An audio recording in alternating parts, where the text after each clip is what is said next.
আমি একটা ছোট্ট প্রেডিকশন করে যাব, খুশি হবে তোমরা শুনি।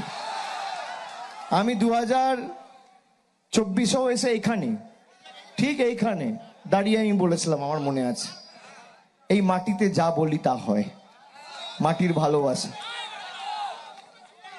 নন্দীগ্রাম তৃণমূল জিতবে, আমি কথা দিয়ে গেলাম।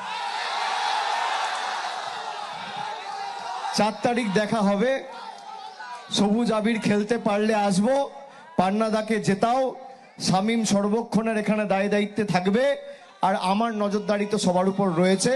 যেখানে যা দরকার হবে পরিবারের লোক আপনারা আদেশ করবেন, আপনারা যা আদেশ করবেন, আপনার সাথে আমাদের আত্মিক সম্পর্ক, আপনারা যা আদেশ করবেন আমি মাথা পেতে নিয়ে আমার সামর্থ্য অনুযায়ী আমি সেই আদেশ বাস্তবায়িত করে দেখাবো। জয় হিন্দ, বন্দে মাতরম, তৃণমূল কংগ্রেস জিন্দাবাদ, মামাটি মানুষ জিন্দাবাদ, জয় হিন্দ, জয় বাংলা।